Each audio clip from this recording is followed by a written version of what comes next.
happy to welcome back to the podcast Kit Williamson and John Halbach, the creative forces behind Eastsiders, the series which has recently released Season 3. Welcome back to the show, guys. Hey, thanks for having us back. Thanks for having us back, you guys. Absolutely. So for our listeners who've maybe been under a rock or something since we've talked about Eastsiders so much, tell us about what Season 3, well, let's start with what Eastsiders is in general and what Season 3 has going on in it.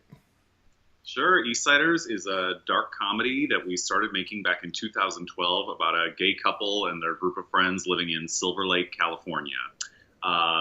Spoiler alert, Season 2 ends up with our heroes moving to New York City. So Season 3 that just came out the other day starts off with them saying, screw New York, we're going back to California.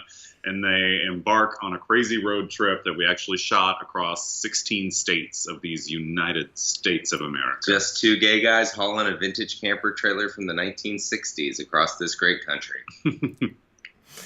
Yeah, we love, because we talked about when you were here back 6 months ago about the excitement that the road trip was and shooting on the road and all of that. And it was, in fact, almost to the day 6 months since we talked last. And you were in the final week of your Kickstarter at the time to get Season 3 done. And now it's out to the world and has been for about 3 days, I think. How's everything gone leading up to the release?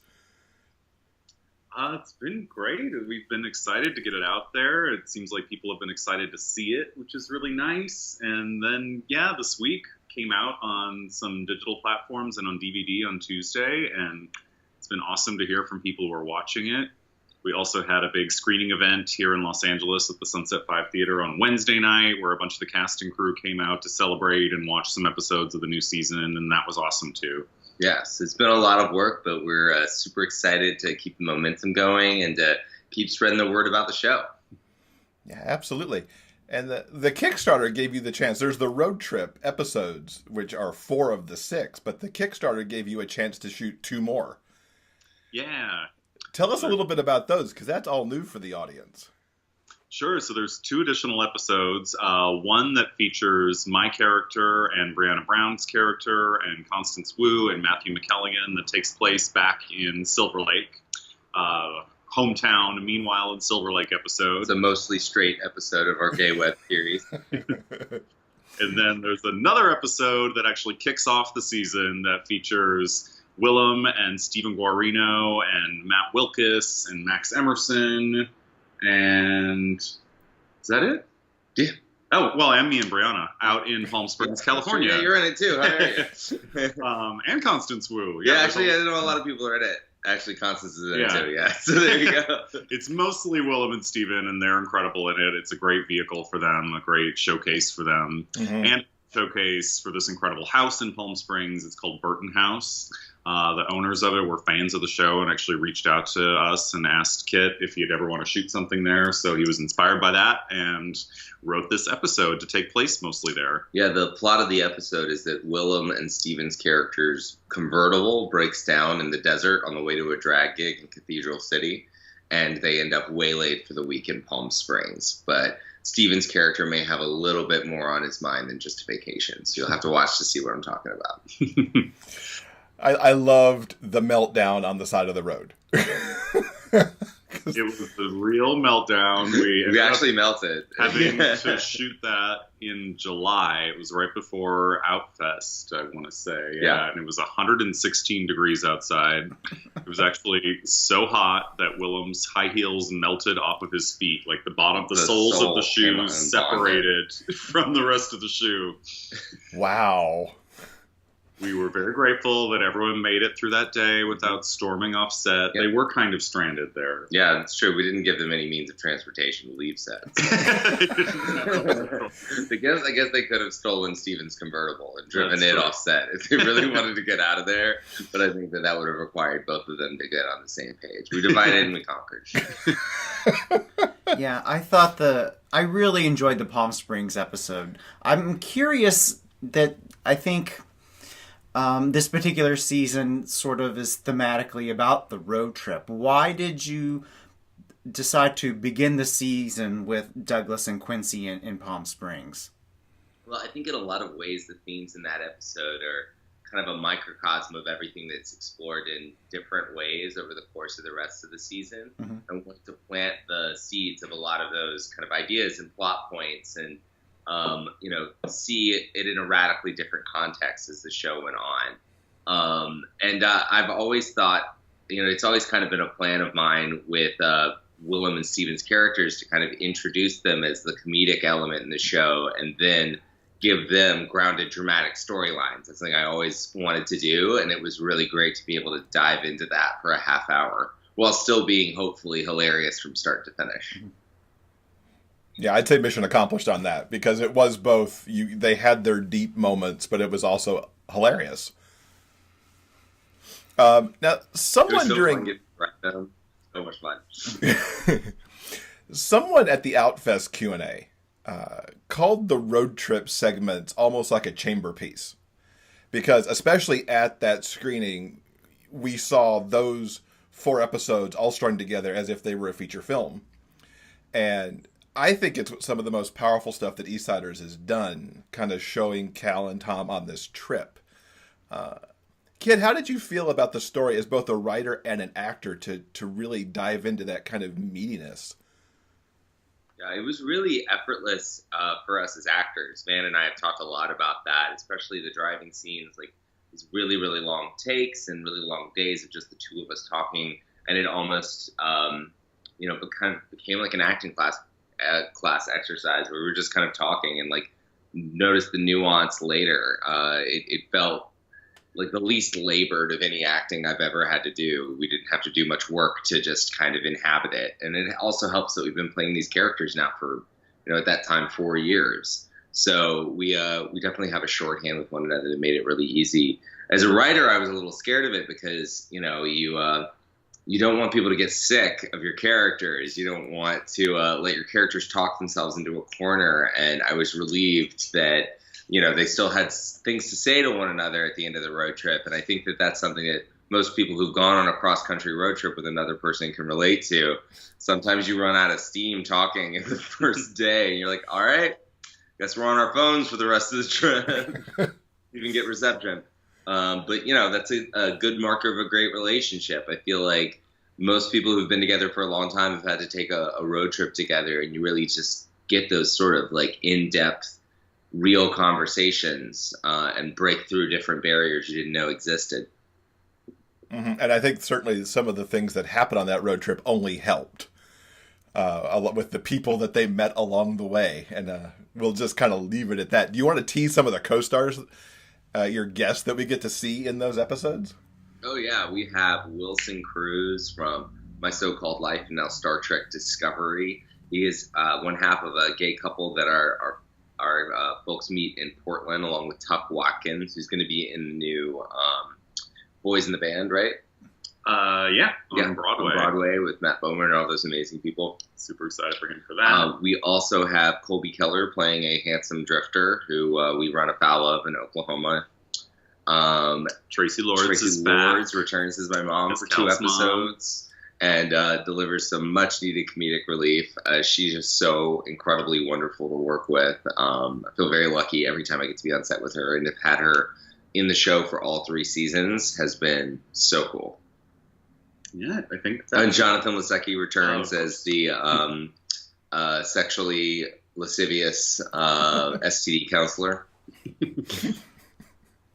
And of course, we should mention that Constance Wu has been in the news a lot lately, getting the cover on Entertainment Weekly for that movie. We saw you hold that up, of course, in one of the live feeds that you did this week. We're really excited for her. Really excited for that movie to come out. Such an exciting big break for her. Yeah, and very deserved. And she is just killing it right now. I'm so excited for her. Ian, I wanted to ask really quickly. You mentioned before there's essentially a single episode in this particular season. It focuses on your character and let's face it, his kind of screwed up relationship with women. So I'm sort of curious, what's the deal with Ian and women? What's that about? Oh man, man, it's hard for Ian because he's a sweet, well-meaning, like very easygoing guy who finds himself attracted to these really complicated sort of, how would you say, volatile, challenging women. And he's constantly sort of testing them and testing himself in his reserve against their outbursts and demands, and seeing where he lies and all that. But this was a really cool episode to shoot. Ian is still with Hillary, but Constance Wu, Kathy comes back to town, so it was cool to get to have all three of those characters together in the same city and navigate how their relationships and friendships are growing and changing. That's a very good way to put it, with giving no spoilers along the way. Any plans for a season 4 yet? Gosh, we just got to keep putting one foot in front of the other, and we're focusing on just rolling out this season right now. And you never say never. I certainly have more ideas and would love to keep working with every single one of these actors. So it's more of a logistical and financial question than anything. And also, tapping our reserves in terms of our exhaustion, because we really learned this time, more than previous seasons even, just how much work was going to be required of us in making 6 half-hours without the backing of a studio or a network, because nobody, provides a structure for us. Wolf Video provides distribution for us and some financing, but it's still, at the end of the day, us putting together marketing materials and coordinating press efforts and handling the actual physical delivery of hard drives to film festivals and things of that nature. My post team burning Blu-rays to send to our distributor and things like that. It's still like a full-time job for us. So it's definitely a question mark as to like your own bandwidth and how much you can do, because we still are kind of this tiny team. Because we actually did that crazy road trip, it was actually the tiniest team we've ever had. Yeah. Season 1, we had more people. Season 2, we had a lot of people. And Season 3, we had to pare way back because there's no way we could afford to drag anyone else across the country. There were just 6 of us who did that trip, including Van. So, yeah, there were only 3 of us off camera, and Kit and Van, and then another guy. Yeah. And then one of the consequences of that is that we had far fewer producers.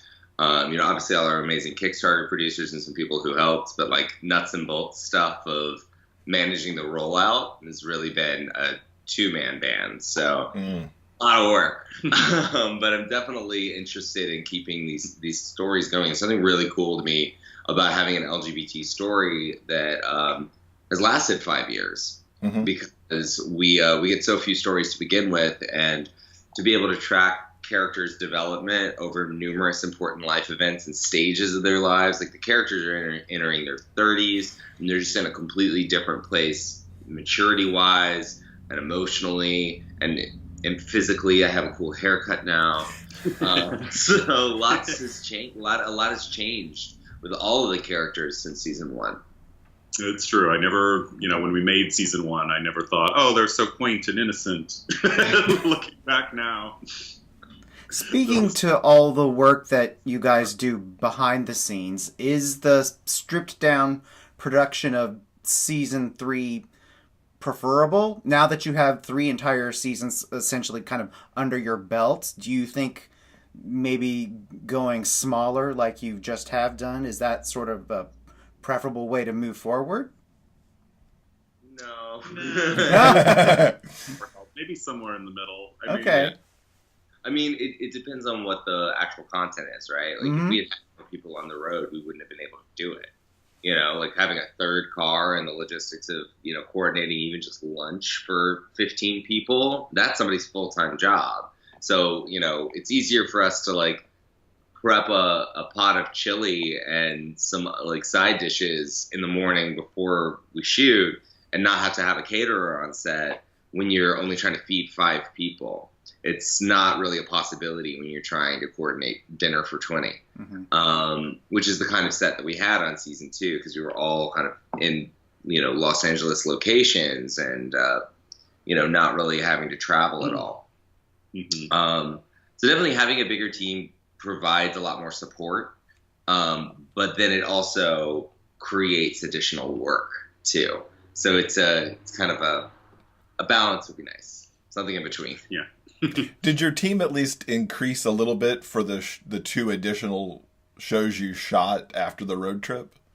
Yes. And how many did we have in Palm Springs? Like 10 people. Yeah. We didn't want to overdo it there either, because with every new crew person that we added, we had to figure out a way to house them, had to pay gas mileage to get them to Palm Springs and all of that. And of course, you literally have to pay to feed somebody. In addition to what you pay them, you've got to pay to feed them, house them, and in this case, also gas mileage to get them to Palm Springs. We had about 10 on set for cats too, right? Maybe less. Depending on the day. Like, Yeah. definitely the on location stuff, we had more people. We had hair and makeup, which we didn't have on the road. I had to go back to my season 1 habits of doing that myself on the road. If it's bad at points, I apologize. Yeah, it's interesting to know that you pared it back, and it makes sense why it got pared back, even though this season in a lot of ways is your biggest season because of the road trip. Yeah, I mean, it was kind of a trade. Like, in terms of number of locations that had to be like confirmed ahead of time and things like that. In season 2, we had just a massive number of locations in LA. Did a lot of company moves, but the big hurdle of season 2 was the number of actors. I'd say end of the day, doing our taxes, there were like 50 actors in season 2 compared to like 10 in season 3. So different challenges again, for sure. But I hope that it feels bigger. I feel like we kind of conceptualized it this way and kind of took this risk because we always want to make sure that the show feels like it's growing and expanding and evolving and not like we're repeating ourselves.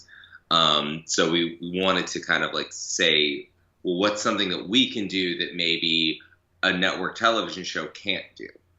And the road trip was part of that answer to that. Mm-hmm. And it's interesting you say that because it's I like how it feels bigger because of the road trip, but also that intimate thing too, because so much of it is just you and Van and the stuff that happens out on the road. It was a nice balance of things in my view. Well, that's exactly what I want to hear. So. What's coming up next for both of you that's, now that you're done getting season, well, not done, because I'm sure you've got other stuff to do to roll this out more, but once Eastsiders 3 is kind of out and, kicking along, what's next for you guys? Yeah, well, it's never done, but it's out there. We also, this month, launched Gay Men's lifestyle blog called Where Gentlemen Go, focusing on travel and fitness and home and fashion stuff. Oh. So that's up and running. We're going to continue working on that. Yeah, you can check that out at wheregentlemengo.com. Mostly features kind of profiles and interviews with kind of influential gay men talking about their their hometown or vacations that they've gone on or brands that they love, what they do to design their houses, things like that. So that's something we're really excited about. We have an ongoing travel series with Out Magazine. We've been filming some more for them, working with different tourism boards to shoot videos documenting trips that are for LGBT-friendly trips and tourism boards and cities. And I had a project that was just in the Sundance New Voices Lab a month ago.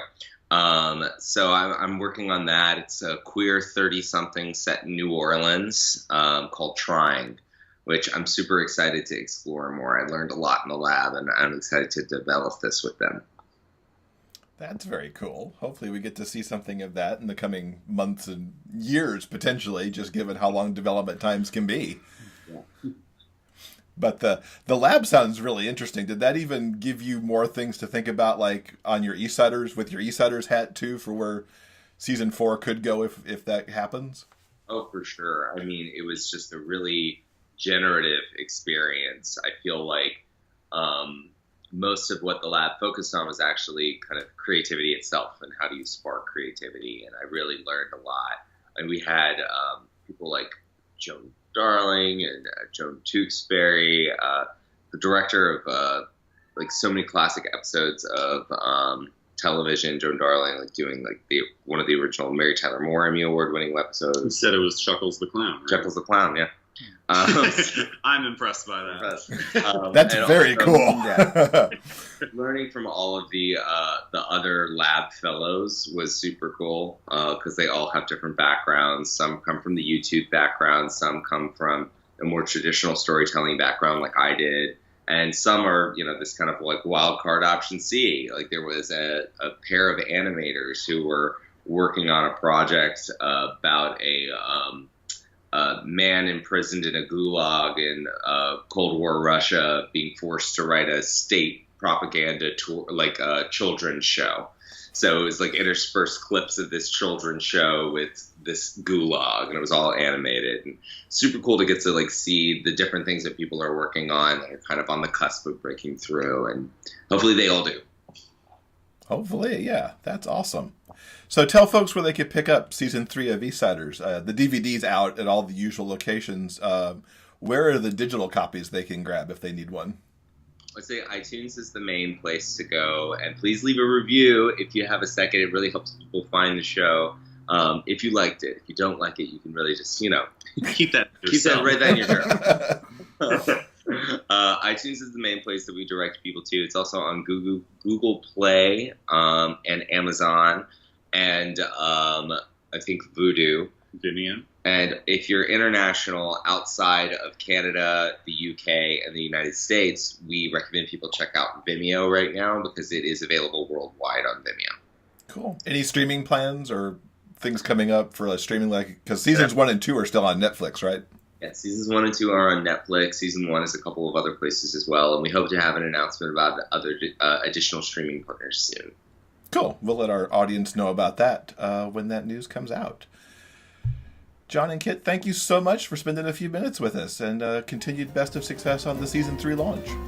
Thank you. Thank you. Continued success and happiness to both of you as well.